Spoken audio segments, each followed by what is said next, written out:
let's talk about your clamshell and how you can improve it to make sure you have a better glute engagement, support your knee, and support your back.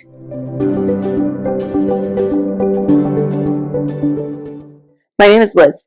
I'm a doctor of physical therapy. I'm also a mountain biking skills coach. I combined those two and created the Ride Life.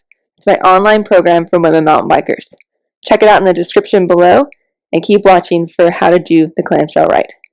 The clamshell is an exercise to get both your glute med and your glute max working for you in a rotational and abduction position. It's a way to target those guys very specifically. But it does take a couple keys to remember to really get those glutes to work for you. Number one, activate your core. One of the things you can do is you can actually press into the floor, and that'll give you a better trunk engagement, core engagement, to keep your body nice and still in your upper body and make it a hip-specific movement. Anytime we make things a more hip-specific movement, we'll get a better engagement. And so press that arm into the floor, and that will activate your core a little bit better so you can make that movement happen.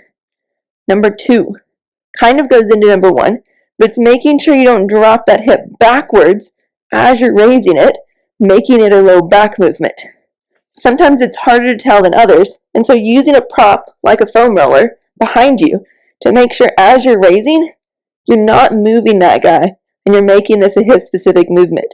Because whenever you start to rock back, you'll drop it over. Number three comes into more of other muscles trying to help you with a weak specific movement. This means our toes. Our feet, if we keep them together and just think about raising our knee, we'll actually push through our foot into the other foot, and we'll use it to help raise up our knee.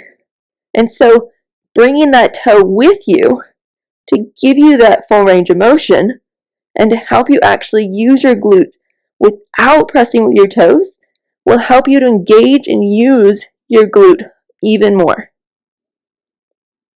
The other thing that you can think about is moving where your knees actually are. There's going to be certain positions that you're going to feel your glute working more, or you're going to feel other muscles helping you and compensating.